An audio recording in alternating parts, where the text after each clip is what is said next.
ada seorang presiden atau satu pemerintah yang menjadi sudah dua mandat mau terus dan kalau kalah juga ini di sini walaupun di dalam pikiran kemerdekaan masih fragile, tapi resultnya setelah pemilu tidak ada masalah. Tolong. Ini tolongnya itu keras, artinya patriarki. Tolong. Lagi.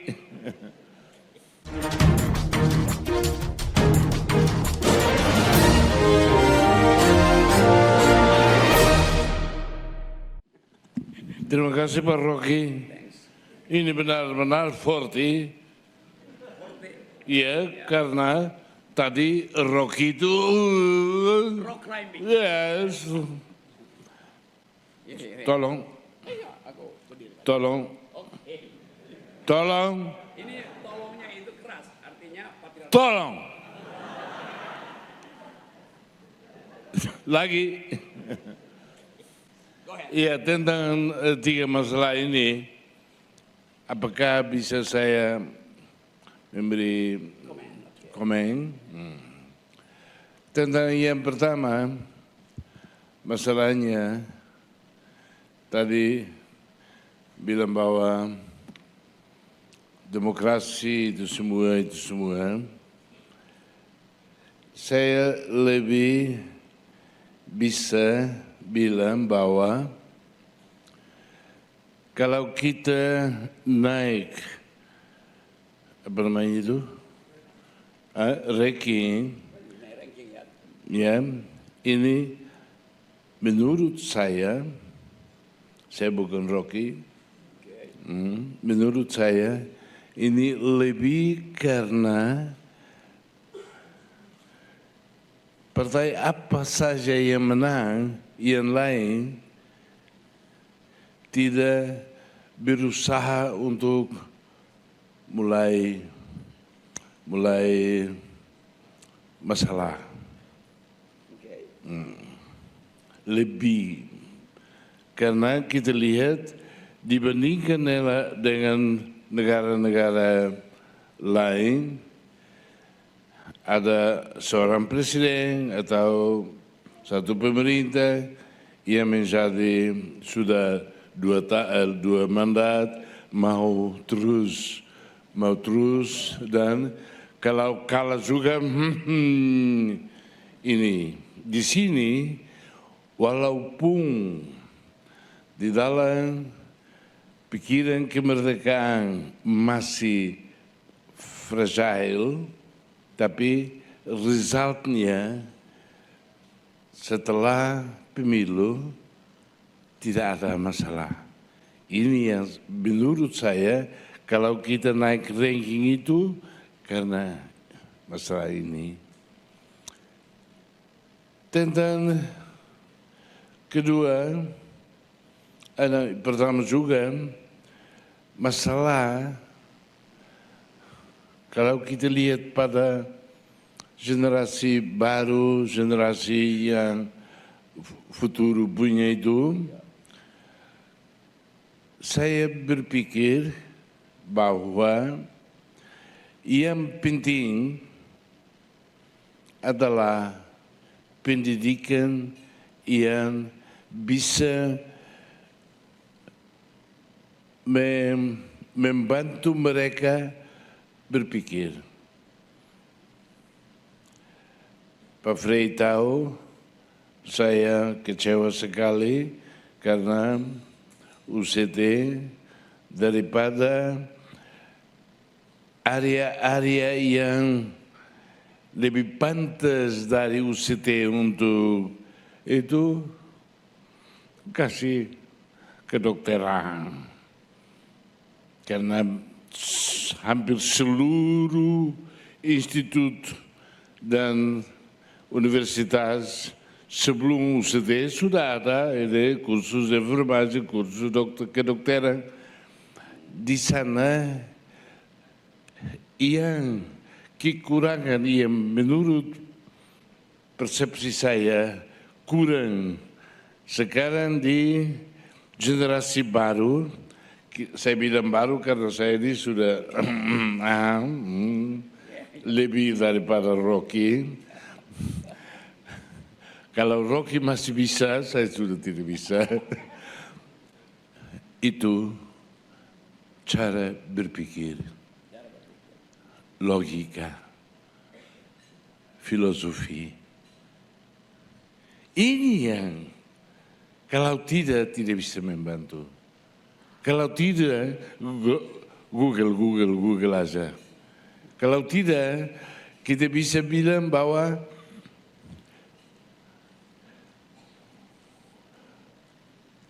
conhecimento dan pengetahuan yang ada di dunia itu fotokopi aja ke sini. Oleh karena itu, penting sekali untuk membantu generasi muda dan generasi yang akan datang dan sudah sedang datang banyak sekali adalah masalah berpikir. Karena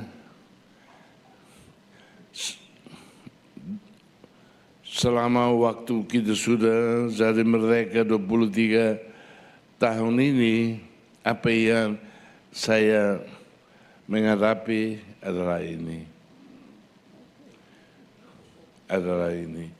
Karena tadi bilang, berpikir dulu baru bicara kan? Ya, kekurangan ini.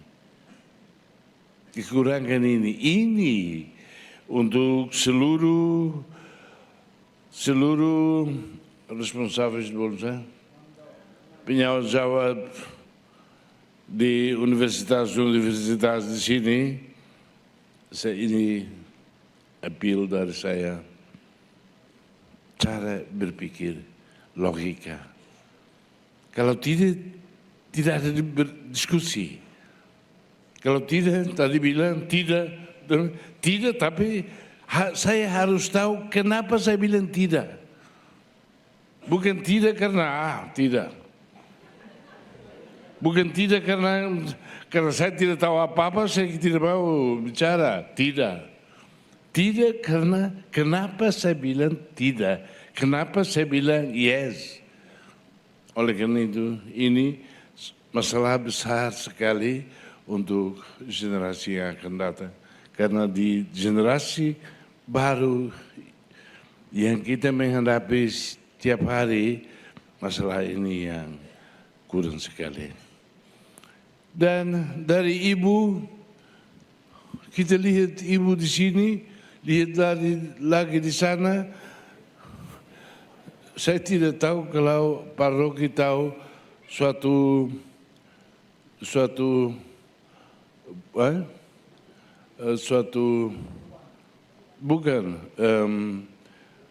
kata yang kita di sini.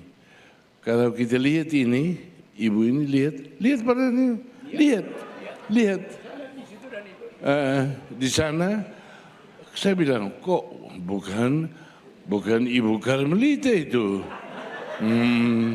Iya, dan di sini kita bilang mungkin Bu Cendi. Tahu apa Bu Cendi? Boleh cetak sendiri. boleh cetak sendiri. Ya. Karena sebenarnya begini, kalau lihat ini mungkin Bu Cendi itu. Tetapi Pak Rocky tentang masalah yang Bu Cendi tadi bilang itu benar. Pernah terjadi, bukan hanya dengan satu perempuan atau ibu, dengan banyak. Ini karena apa, Pak? Bukan masalah bukan masalah laki-laki, perempuan, karena perempuan tidak. Ini masalah persepsi dari orang-orang yang ambil keputusan itu untuk bisa lihat masalah sosialnya di dalam masalah law itu. Karena saya pernah panggil, saya lihat di beberapa penjara, ibu-ibu di sana, saya bilang, bikin apa di sana mereka semua nyanyi? Saya bilang, kenapa nyanyi? Makan gratis, minum gratis, tidur gratis, semua gratis. Sini kok nyanyi? Masalahnya karena kita punya anak-anak, sekarang kita nggak tahu sekarang di mana. Tapi kenapa kamu cari ke sini? Karena saya bunuh suami. Iya, kalau kamu bunuh suamimu ya. Tapi dengar dulu, dan mereka mulai menceritakan masalah yang tadi bilang itu. Karena sudah tidak bisa lagi ya bunuh. Dan saya bicara dengan responsif dan saya, mereka yang tanggung jawab untuk bikin keputusan, mereka bilang, oh kita ikut saja law. Law di sini menulis 15 tahun. Oleh kami tidak punya perasaan sosial. Karena law. Hanya apa yang ditulis di sana mereka ikut. Apa law ini? Sebenarnya, dan mereka nyanyi, mereka tidak mau tahu, kamu bunuh. Tapi setahun bertahun-tahun sampai tidak bisa lagi dia bunuh, itu tidak dipikir. Oleh karena itu masalah yang bertanggung jawab atas justice itu harus juga punya berpikiran begini. Ini masalah juga bukan teoritis, masalah praktis tapi dari pikiran orang. Oleh karena itu ini hanya untuk menjelaskan dari saya yang bukan Rocky. Pertama karena saya besok kalau cari naik Rocky itu saya akan jatuh dan ya terima kasih. Tapi terima kasih banyak atas. Ya. Oke. Ya itu keterangan yang pada akhirnya diucapkan oleh seseorang yang tahu bahwa di samping legal norm ada social norm, ada moral norm, ada psychological norm. Jadi betul-betul ada guru besar namanya Sanan Gusmao yang saya tahu dia tidak mampu untuk kalau nggak bisa panjat vertikal, bisa panjat horizontal.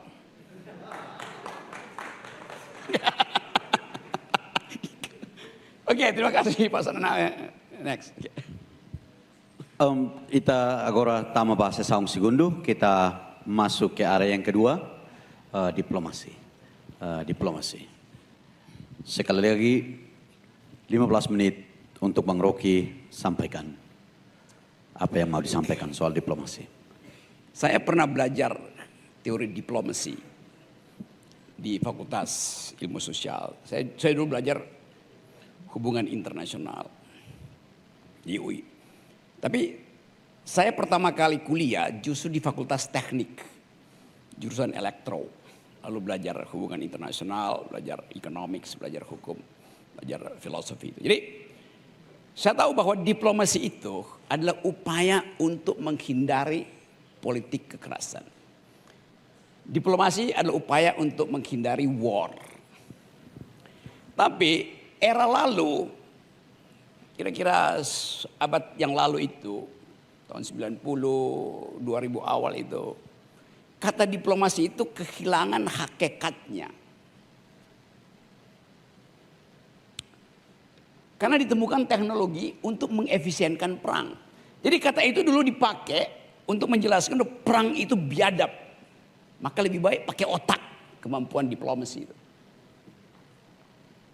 Tapi sekarang kata itu nggak ada gunanya lagi. Karena orang tidak lagi melihat kebiadaban perang. Yang orang saksikan adalah efisiensi perang. Melalui artificial intelligence, melalui drone yang tanpa manusia. Kita nonton perang dulu, perang sampai perang Irak, perang Iran, Amerika itu. Kita masih lihat ada kombatan di situ. Masuk keluar hutan. Perang Amerika Latin. Sekarang kita nggak lihat. Perang dalam pengertian adu strategi otak. Perang sekarang terjadi karena kemampuan otak kita wakilkan pada komputer. Computer aided war. Kita lihat Israel dihajar sama Iran itu kayak kita lihat. Lalu apa yang namanya perang? Tentara nggak ada di situ kok. Jadi kalau kita sebut diplomasi hari-hari ini, kita mesti bandingkan dengan perubahan pengertian yang hendak dia akali, yaitu perang. Tetapi diplomasi tetap menjanjikan, karena tadi kata Pak Sanana, bahkan untuk memutuskan sesuatu mengatakan tidak, otak mesti dipakai dulu. Nah, kemampuan diplomasi itu yang makin lama makin diambil alih oleh modeling ekonometri. Jadi ilmu ekonomi dipakai untuk diplomasi, dibikin modeling aja kan. You ngomong begini, dia balas begitu. Dan bisa diantisipasi apa yang akan dia ucapkan berikutnya. Tidak ada lagi diplomasi di dalam persidangan. Orang tatap mata, orang mengincar argumen, orang menunggu kesalahan logika. Padahal diplomasi adalah hubungan antara kemampuan retorika dan kemampuan logika. Di taraf internasional. Kita nggak lihat itu lagi sekarang. Jadi sekali lagi, dunia berubah karena tekanan efisiensi teknologi. Nah, kalau diplomasi, kan kata diplomasi selalu dalam teori hubungan internasional kan. Yang terjadi begitu.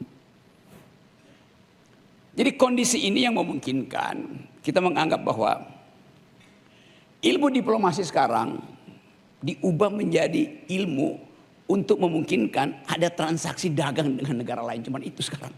Karena kalau transaksi dagang nggak mungkin pakai artificial intelligence. Tapi di dalam global security, diplomasi makin lama makin kehilangan nilainya.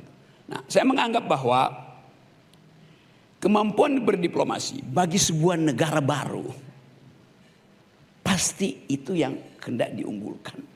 Timor Leste nggak punya angkatan perang yang mampu untuk mencegah drone beredar di atas Pulau Timur. Jadi buat negara baru, diplomasi at all cost itu bisa dipamerkan kembali untuk mengatakan bahwa hubungan internasional seharusnya diatasi melalui kemampuan diplomasi, bukan dengan deploy persenjataan. Kan hanya itu. Jadi bagus juga kalau satu waktu nanti teman-teman di Timor Leste mulai mengucapkan pada dunia, ASEAN misalnya, kami ingin ASEAN tumbuh di dalam ide diplomasi yang isinya adalah pertarungan pikiran. Timor Leste akan masuk ke Asia, ASEAN, dan kita tahu bahwa Asia ini sedang tumbuh mengikuti tradisi negara-negara superpower. Semua negara Asia, termasuk Indonesia, punya ambisi untuk punya uranium, artinya punya ambisi untuk punya tenaga nuklir. Kan konyol. Filsafat lama dari Thucydides, si vis pacem parabellum. Anda ingin damai, siap-siap berperang. Tapi bukan lagi perang konvensional. Perang nuklir itu adalah sebuah absurditas. Begitu terjadi perang nuklir, menang jadi arang, kalah jadi abu. Perang nuklir menghasilkan kegilaan apa? MAD, Mutual Assured Destruction. Nah, siapa yang bisa menegur itu? Bukan negara besar, negara kecil harus menegur itu. Timor Leste bisa menegur sistem pertikaian dunia dengan ide kembali dong pada diplomasi itu. Ajukan politik luar negeri Timur Timur yang intinya small is beautiful.